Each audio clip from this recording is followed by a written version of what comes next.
இதனால தான் உங்க தாடைப்பகுதி கீழ் நோக்கி வளருது, இப்படி விரிவடைஞ்சு வளராம. இதனால தான் முக அமைப்பு மாறுது அப்படிங்கிற. உங்க மூக்கை ஹோல்டு பண்ணிக்கிட்டு ஒரு விஷயத்த பண்ண போறீங்க. எல்லாருக்கும் வணக்கம், நான் டாக்டர் கார்த்திகேயன். உங்களே அறியாம உங்க தூக்கத்தின் மூலமாக சில ஆரோக்கிய பிரச்சனைகள் உங்களுக்கு வரலாம்ங்க. அதாவது வாயை திறந்து கொண்டு தூங்குவது, ஓபன் மவுத் பிரீத்திங். நான் இன்னைக்கு இந்த சாதாரண ஒரு ஹேபிட்டான வாயை திறந்து கொண்டு தூங்குவது எப்படி நம்ம மிக அதிகமா பிரியாணி சாப்பிட்றத விட ஆபத்து அப்படிங்கறத விளக்கமா சொல்ல போறேன். வாய் துர்நாற்றம், தூக்கம் சரியா இல்லாம இருக்கிறது, தடைபடுவது, க்ரூக்கட் டீத், பற்களோட டெவலப்மெண்ட்டே பாதிக்கும். பற்கள் வரிசைப்படி இருக்காது, ஒண்ணுக்கு ஒண்ணு கோணல் மாணலா இருக்கும். உங்களோட முகத்தோட அமைப்பே மாற்றக்கூடியது வாயை திறந்து கொண்டு தூங்குவது அப்படின்னா அது எவ்வளவு பெரிய சீரியஸ் ப்ராப்ளம்னு புரிஞ்சுக்கங்க. பட் பயப்படாதீங்க, இதுக்கு நம்ம கிட்ட நிறைய டெக்னிக் இருக்கு. Modern science based technique. சில வாரங்கள் தொடர்ந்து இதை ஃபாலோ பண்ணீங்க அப்படின்னா கண்டிப்பா இந்த பழக்கத்தை முழுமையா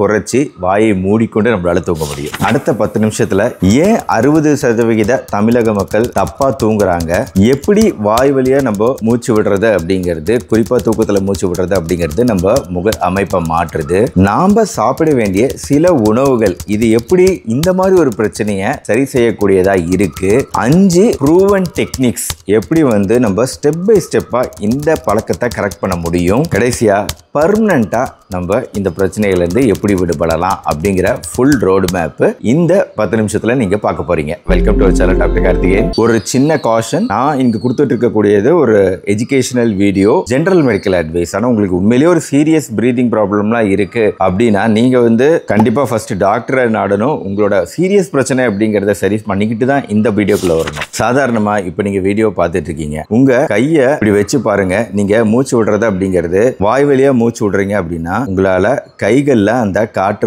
போறத உணர முடியும். இதே மூக்குக்கு கீழே வச்சு பாருங்க, இங்க அதிகமா இருக்கா இங்க அதிகமா இருக்கா அப்படிங்கறத நீங்க ஃபீல் பண்ணி பாருங்க. ஜஸ்ட் ஒரு சிம்பிள் டெக்னிக். ஏன்னா தூக்கத்தில் மட்டும் இல்ல, சாதாரணமாவே நிறைய பேர் நம்ம வாய் வழியா மூச்சு விட்டுட்டு இருக்கோம். ஃபர்ஸ்ட் நம்ம ஏங்க மூக்கு வழியா மூச்சு விடணும்? மூக்குங்கிறது ஒரு natural air purifier, air filter, humidifier. ஈரப்பதத்தையும் குறைக்கும், காற்றில் இருக்கக்கூடிய டஸ்ட் அதையும் குறைக்கும், உள்ள நுரையீரலுக்குள்ள போகக்கூடிய காற்று சுத்தமான காற்றா இருக்க மாதிரி மூக்கு பார்த்துக்கும் நீங்க மூக்கு வழியா மூச்சு விடும்போது. ஆனா சுகமான விஷயம் என்னன்னா, பெரியவங்க குழந்தைங்க, பெரியவங்கள்ல 50% பேர் வாய் வழியா மூச்சு விடுறதுங்கிறத ஃபாலோ பண்றாங்க. குழந்தைகள்ல 56% பேர் இந்த வாய் வழியா மூச்சு விடுறது அப்படிங்கறத ஃபாலோ பண்றாங்க. குறிப்பா சென்னை போன்ற காற்று மாசுபாடு நிறைந்த நகரங்கள்ல இந்த பிரச்சனை இன்னும் அதிகம். இப்ப உங்க மனசுல ஓடுறது என்னன்னா, 30 வருஷமா நான் இப்படிதான் மூச்சு விட்டுட்டு இருக்கேன், நல்லா ஆரோக்கியமா பெர்ஃபெக்டா இருக்கேன், எனக்கு என்ன பிரச்சனை அப்படின்னு நீங்க நினைச்சீங்கன்னா அது மிகப்பெரிய தப்புங்க. இப்போ உங்களுக்கு தெரியாது எப்படி நம்ம கெட்ட உணவுகள்லாம் சாப்பிட்டு ஒரு 40 வயசு 50 வயசுல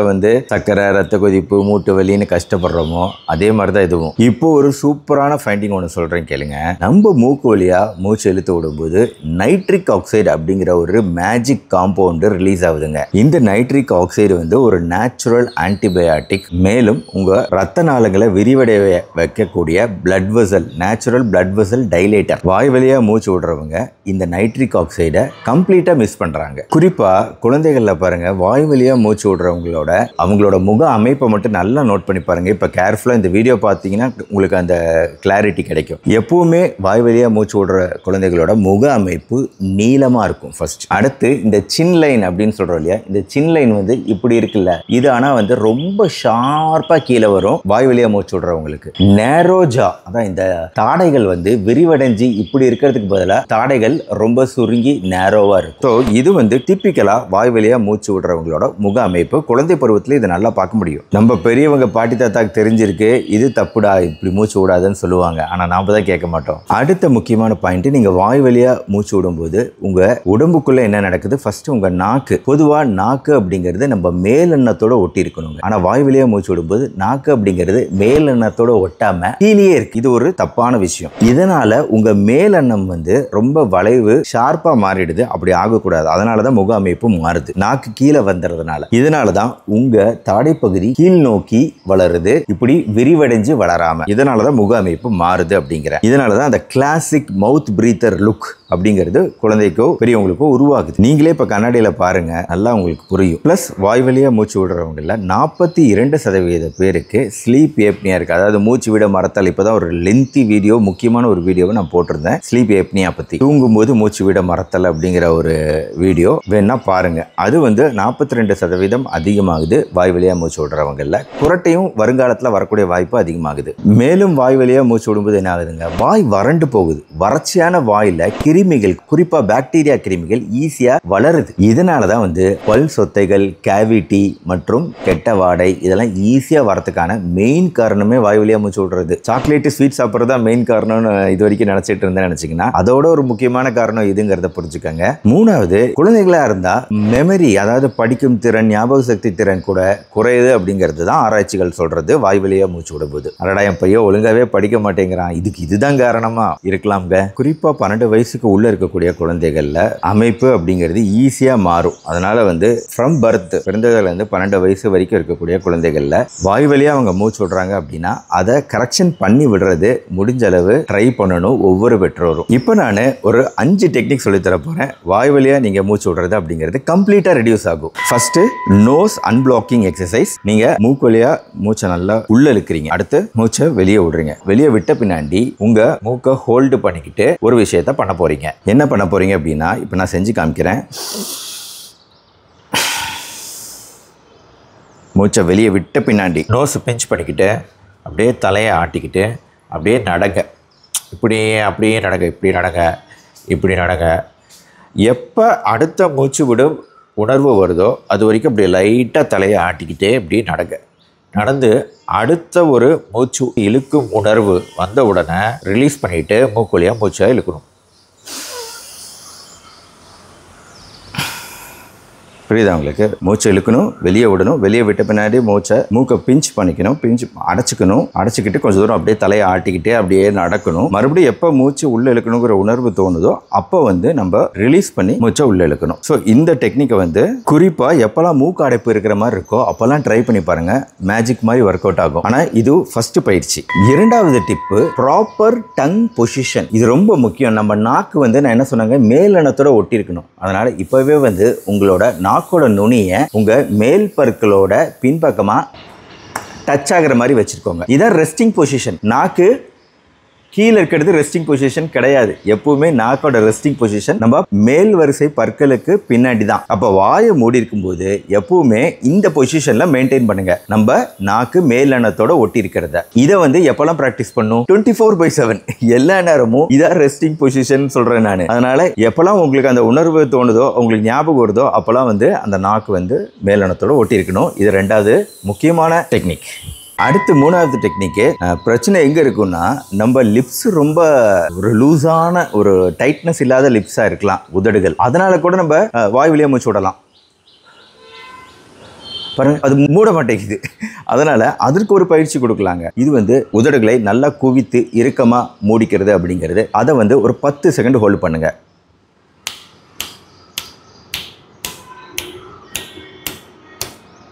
இதை 10 டைமாவது மினிமம் பண்ணணும். ஒரு நாளைக்கு காலையில், மதியானம், நைட்டு 10 டைம் பண்ணுங்க. நாலாவது டெக்னிக், கரெக்ட் பிரீதிங் பேட்டர்ன். இந்த பிரீதிங் பேட்டர்ன் பொறுத்த வரைக்கும் நம்ம என்ன பண்ணோம் அப்படின்னா, நம்ம வயிற்று மேலே கை வச்சுக்கோங்க, நம்ம நெஞ்சு மேலே கை வச்சுக்கோங்க. இப்படி கையை வச்சுக்கிட்டு ஃபர்ஸ்ட் மூச்சை இழுக்கும்போது வயிற்று பகுதி, பெல்லி மேலே வரணும் மூச்சு இழுக்கும்போது.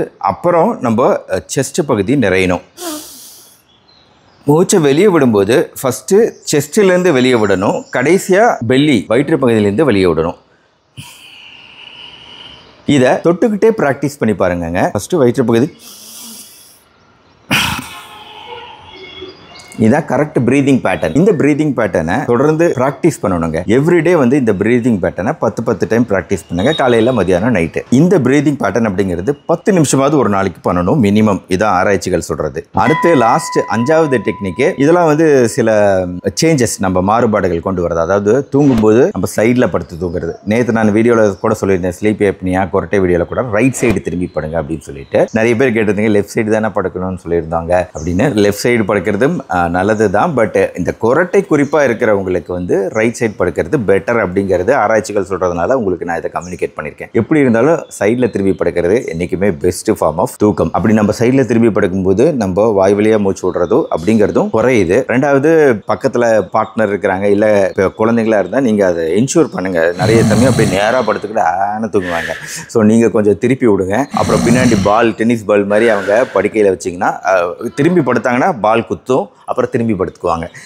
அதை நீங்கள் ஃபாலோ பண்ணணும். அப்புறம் தலை வந்து கண்டிப்பாக தலைகாணி வச்சுருக்கணும். அப்போ தான் வந்து இன்னும் கொஞ்சம் ரிலாக்ஸ்டு பொசிஷன். அதனால் வந்து வாய் வழியாக மூச்சு விடுதல் அப்படிங்கிறது குறையும். ப்ளஸ் உங்களோட பெட்ரூம் முடிஞ்ச அளவு கம்ஃபர்டபுளான பெட்ரூமாக, கரெக்டான டெம்பரேச்சர், டீஹியூமிடிஃபையர் யூஸ் பண்ணணும். முடிஞ்சவங்க இதை எல்லாமே ஃபாலோ பண்ணலாம். இது 5வது தான். மீதி நாள் எல்லாருமே ஃபாலோ பண்ணலாம். சரிங்க, எக்ஸசைஸ் முடிஞ்சது. அடுத்து வேற என்ன விஷயங்கள் இருக்குது? காலையில் இந்த ஆயில் புல்லிங்னு சொல்லுவாங்க இல்லையா, அந்த நல்லெண்ணெய் வைத்து வாய் கொப்பளித்தல் 10 நிமிஷம், டெய்லி காலையில் 10 நிமிஷம் நல்லெண்ணெய் வைத்து நல்லா ஆயில் புல்லிங், வாய் நல்லா கொப்பளிச்சு அந்த ஆயில் நீங்க உள்ள போட்டு வெளியே விடும்போது நொரையா வெள்ளை கலர்ல இருக்கும். இந்த ஆயில் புல்லிங் ரொம்ப ஹெல்ப்ஃபுல்லான ஒரு டெக்னிக்குங்க. இதை ஃபாலோ பண்ணுங்க. எவ்ரிடே மார்னிங் ஃபாலோ பண்ணுங்க. இன்னொன்று வந்து ஆவி பிடித்தல். வாரத்துக்கு 2 வாட்டி அல்லது 3 வாட்டி சும்மா சாதாரணமா துளசியை தண்ணீர்ல போட்டு ஆவி பிடித்தல். கோர்ஸ் நீங்க ஆவி பிடிக்கிறேன்னு சொல்லிட்டு வாய் திறந்துட்டு இருக்காதீங்க. நம்மளுக்கு வந்து கோலே வந்து மூக்கோலியா மூச்சு காற்று உள்ள போய் வெளியே வரணும். வாய் மூடிக்கிட்டு லைட்டா, ரொம்ப டீப்பா இழுக்காதீங்க. எப்பவுமே இந்த ஆவி பிடித்தல் பண்ணும்போது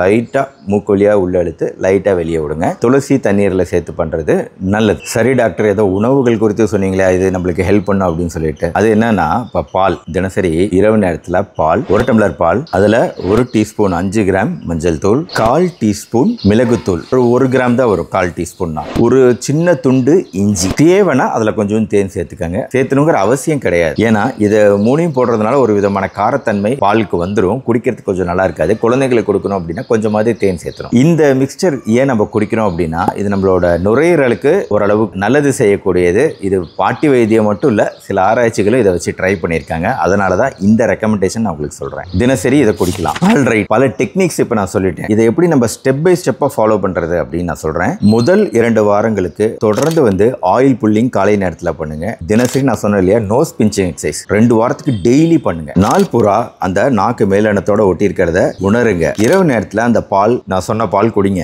தூங்கும் என்விரான்மெண்ட் நல்லா இருக்க மாதிரி பார்த்துக்கங்க. இதுலயே 50% இம்ப்ரூவ்மெண்ட் 2 வாரத்தில் கிடைக்கும். அடுத்த 3 to 8 வாரங்கள் தினசரி இதே ஆயில் புல்லிங். பிரீதிங் எக்ஸசைஸ் நான் சொன்ன பாருங்க, அதை ரொட்டீனா நீங்க டெய்லி பண்ணணும். நிறைய காரத்தன்மை உள்ள உணவுகள் சேர்த்துக்கலாம்.